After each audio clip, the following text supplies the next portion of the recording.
With respect, Mr. Weston, you mentioned this $1 per grocery bin. We can put a fact in front of you. Your company is making $1 million a day in excess profits.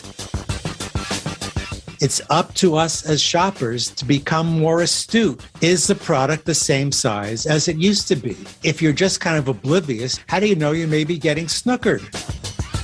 Every time I go into the grocery store, broccoli costs more. It's laughable that we're not thinking about more productive ways to lower costs for people than just giving out tax credits. Rising grocery prices are continuing to be in the news. So much so, the federal government announced a new grocery rebate in last month's budget. Households will be given up to $467 if they qualify. Meanwhile, the price of food is expected to continue to rise this year, according to Canada's Food Price Report, even as inflation seems to be easing. Now, David McDonald is here to take your calls and answer questions. He is a senior economist at the Canadian Centre for Policy Alternatives.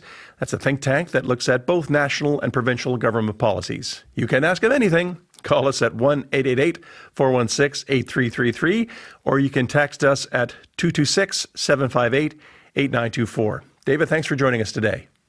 Sure thing. Thanks for having me.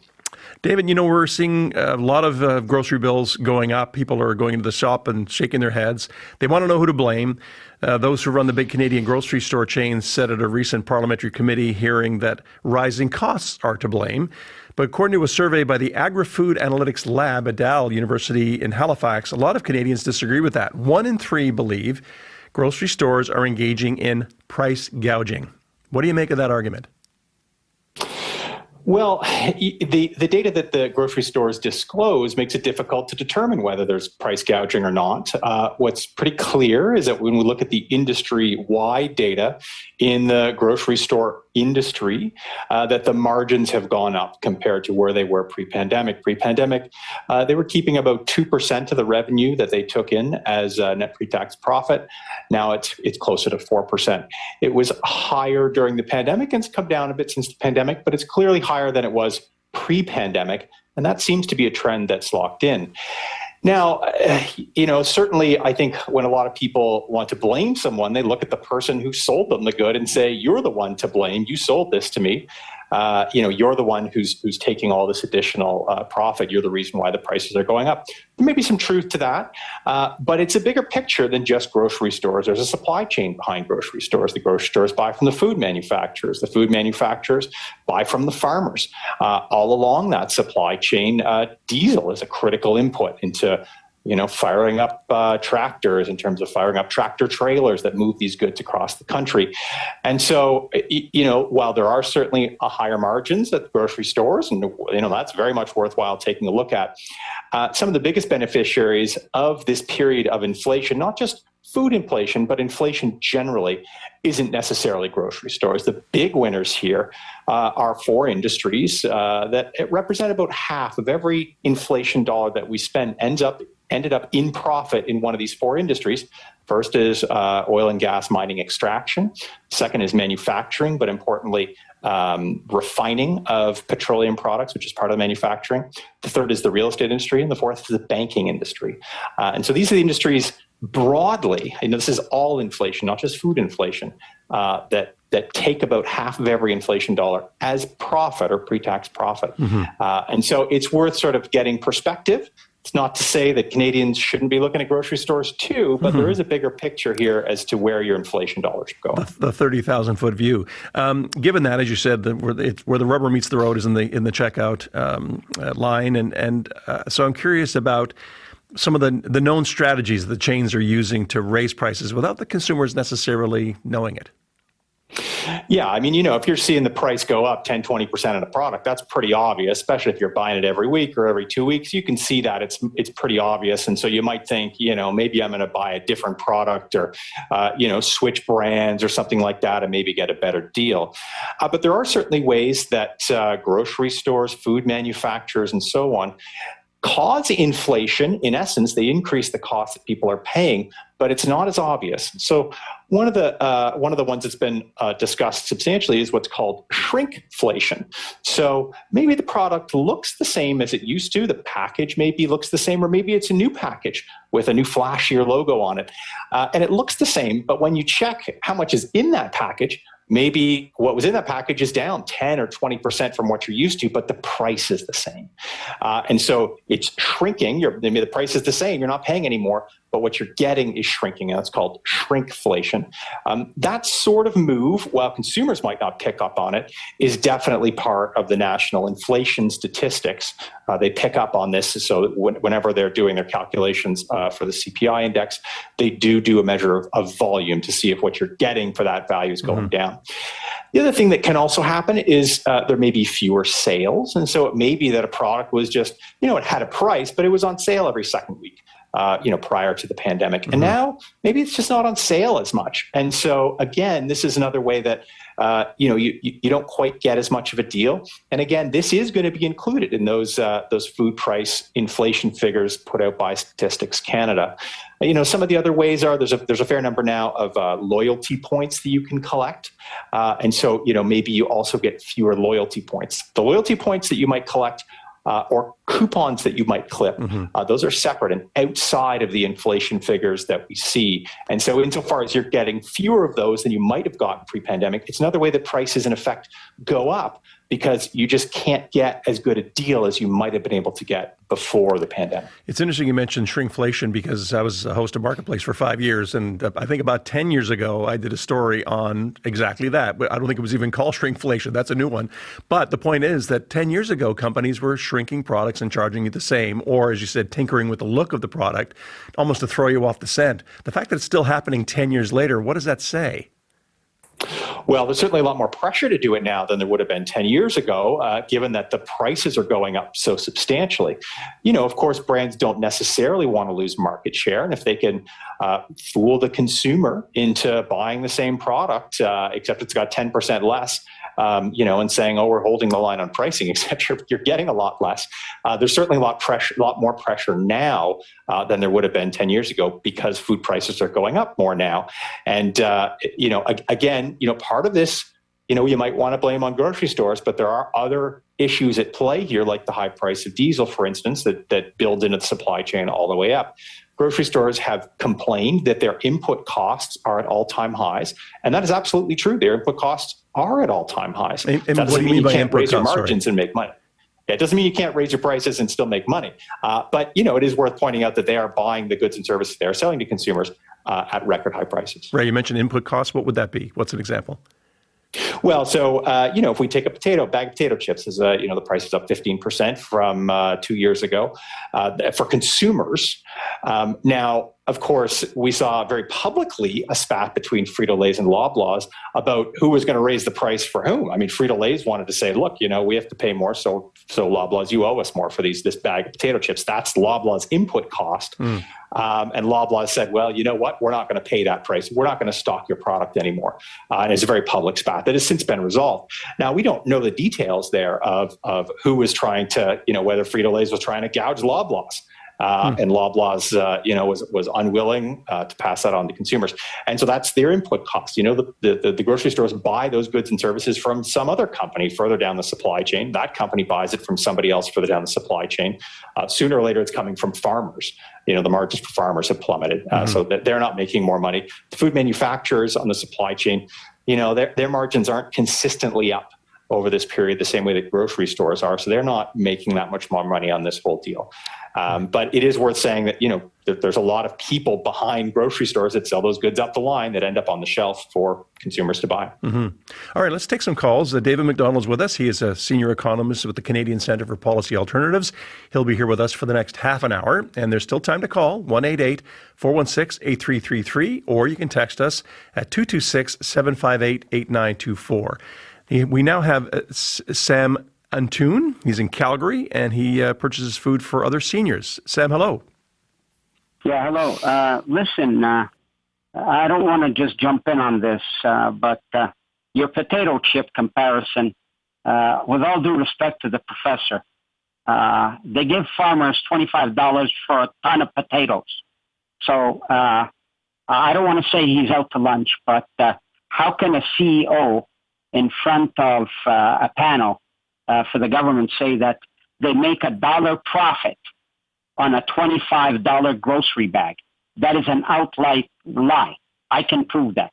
$25 grocery bag, they make $1 profit. Now, I don't know how your expert is going to spin that, but how can they justify 37 million? U.S. statistics show that Safeway has 37 million profit, 37 million. So how can that be when they say that on $25 grocery bag, they make $1 a profit, while they give their bonuses to the CEOs of millions of dollars, and the store makes 37 million. Safeway recorded profits 37 million. All right, Sammy, let's throw that to our guest, David. Yeah. So what the CEO there is attempting to illustrate is the difference between 2 and 4% sort of gross margin, which is how much of all the revenue that a grocery store takes in, how much they end up keeping as profit. And it certainly did go up. I mean, it was about 2% pre-pandemic. Now it sits at about 4%. And so those margins are going up. Just because the margins are low, again, doesn't mean you can't make money. And so at present, the entire grocery store industry, not a specific company, but the entire industry cleared about $6.5 billion in 2022. And I think also what Sam's alluding to there is the pay of the Loblaws CEO, George Weston, which came in just the other day. It was published at $11.8 billion. Million dollars, excuse me. This is about twice what Metro's CEO is paid, and about 30% more what the CEO of Sobeys is paid, or Empire Foods is paid.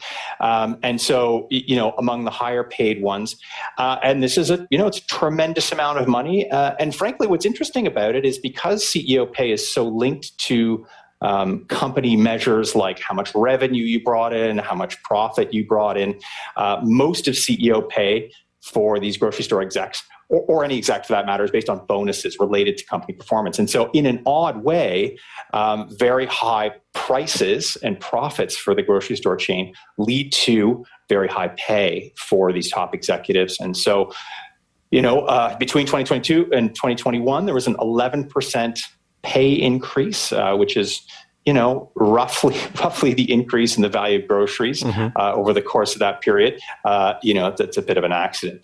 But this is roughly twice also what the average pay increase was over that period for all Canadians. Right. And Galen Weston's pay increase, which was... That's Galen Weston. Was exactly 8.4 million last year and 55% more than the year before. That's quite a bump. Yeah, and that's exclusively for the Loblaws part of this conglomerate. Right. So there's Loblaws, but there's also Choice Properties Real Estate Investment Trust. And so what ended up happening was they took all of the real estate that Loblaws sits on and moved it to a new company, and then Loblaws pays that new company rent. And it's acquired other things since then as kind of a tax break approach. But in any event, if you aggregate not only Loblaws but also this real estate company and the old bread company, which is George Weston Ltd., that's how you get to the the 11.8 million. For George Weston in 2022. Got a question from Facebook, Dee Cockwell, and she says, how much of the higher grocery costs are due to the increased cost of fuel? It's a good question. It's not something that I know. I mean, I can give you an answer across the entirety of the economy. But for a particular industry, it's very hard to sort of disaggregate that because it's not just the grocery store chain itself. Again, there's a whole supply chain behind that. And so it's the diesel that goes into the tractor. It's the diesel that, moves the potatoes from the farm to the, to the Frito-Lay's plant. It's the tractor trailer that moves again and, the diesel and trucks it across the country to bring it to grocery stores across the country. In the aggregate, about a third of every inflation dollar that folks are paying is going directly to profits in the oil and gas and mining industries in the aggregate. So that's not just for food prices, but it gives you some idea of who's benefiting from inflation broadly over this, over this sort of year and a half period where we've seen a big uptick in inflation. Mm-hmm. Okay. For our next question, let's go to West Vancouver, BC. Lorna Froidevaux is on the line. And Lorna, what is your question for David?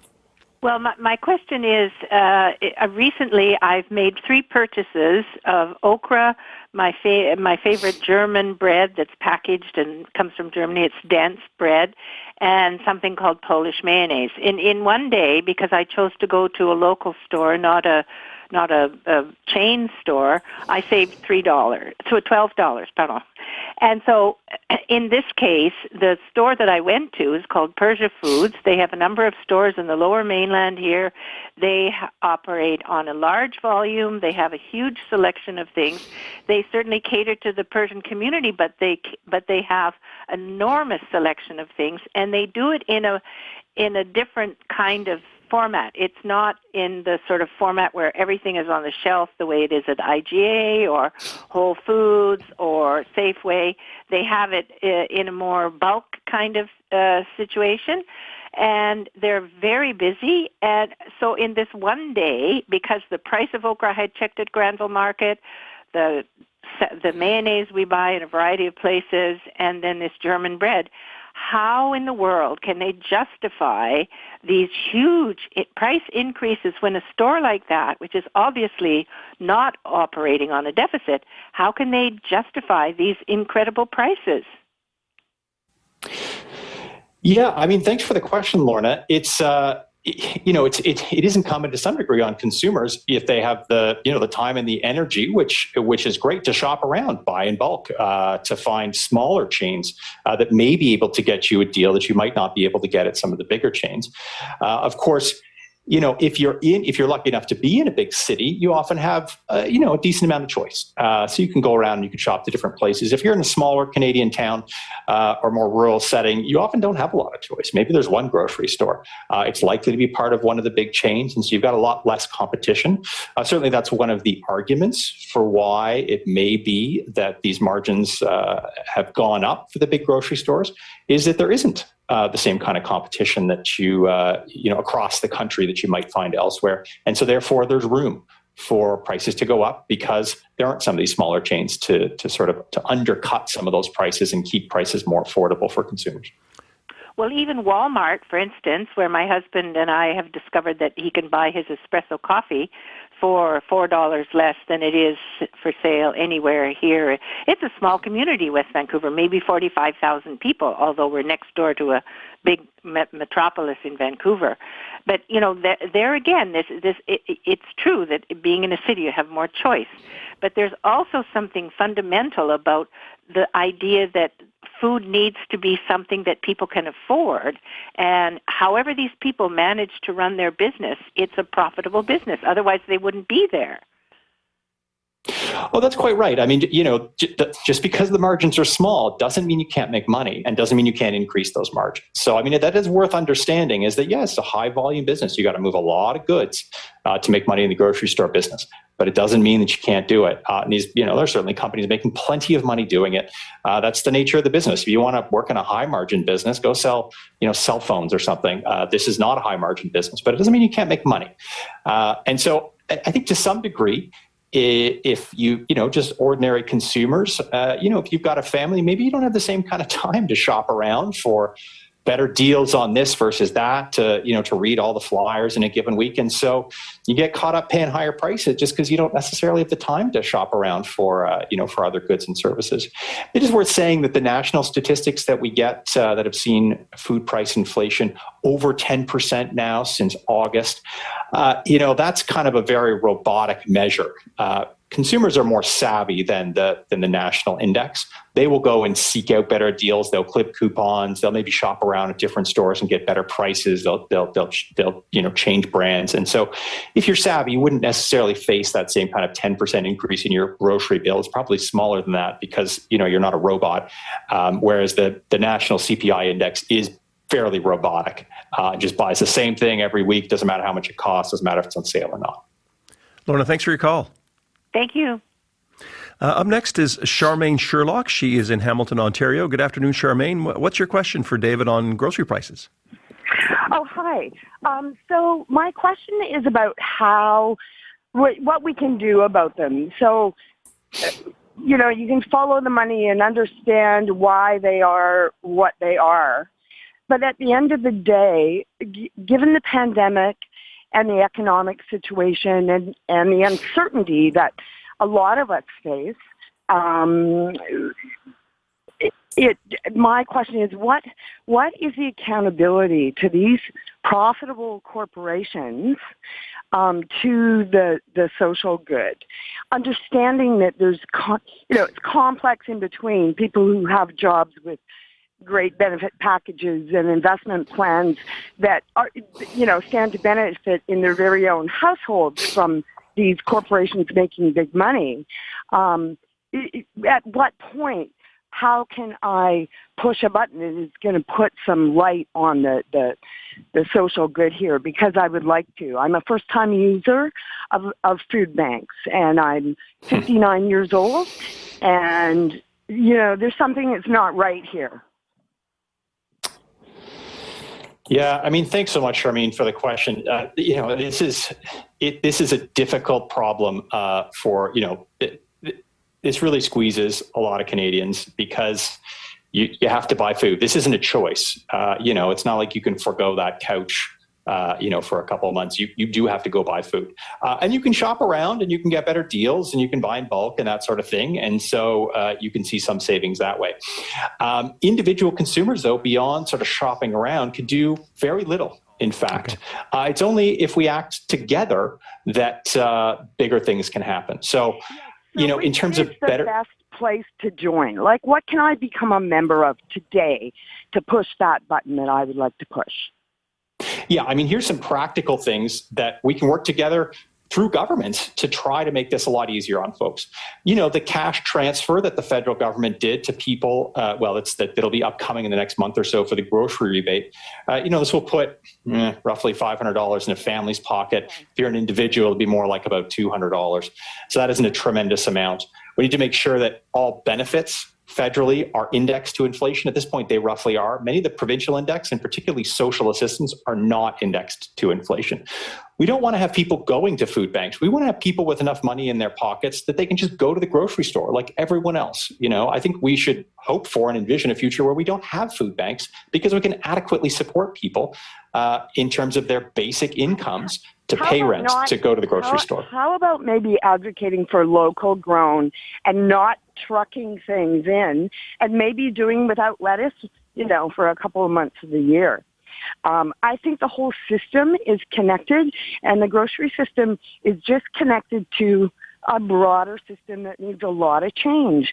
And the pandemic has forced some of it, and we need to all speak up and make the change happen where we can in the pockets that affect us each daily and our neighbors.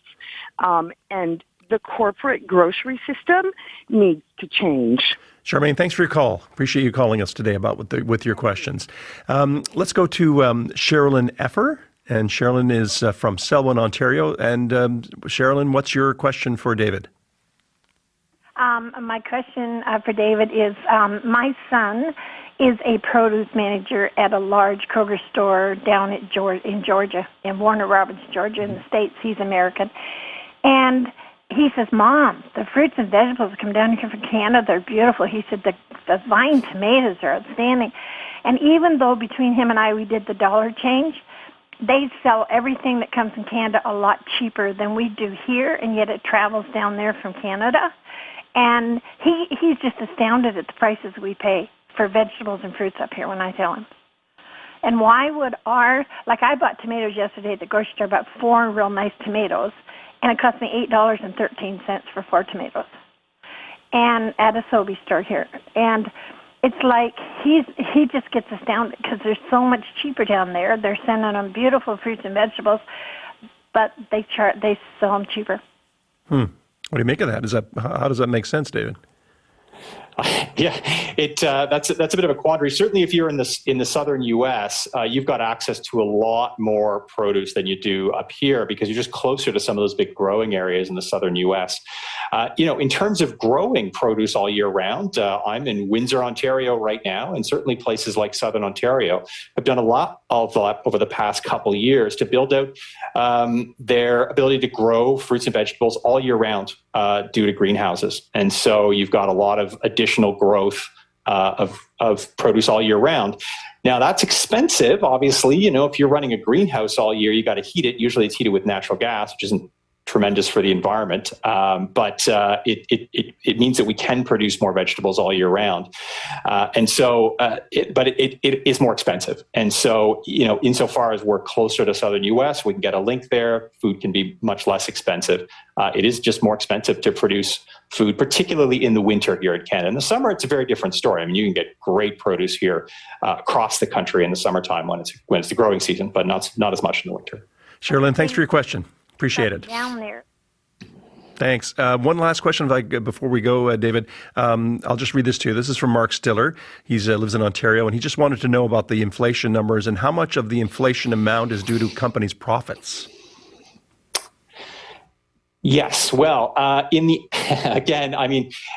insofar as we look at it economy-wide, it's about 43 cents out of every dollar that you're spending in inflation dollars is ending up as corporate profit in the business sector, and so that gives you some perspective economy-wide. That's not specific to the food inflation figure. That's much harder to get. We don't actually have particularly good statistics in Canada that take a look at the productivity of profit, for instance, when we look at individual industries like grocery stores. And so we don't really have a good idea, of the 10% roughly of inflation, how much of that is profit. I would say not only of grocery stores per se, but also profit of all the firms along the food chain all the way up. It's the food manufacturers and also, farmers aren't really making that much money. Their profits there are down substantially, but All right, David, we'll have to leave it there. Determine. Thanks so much for today. Great. Thanks for having me. David McDonald, a senior economist with Canadian Centre for Policy Alternatives.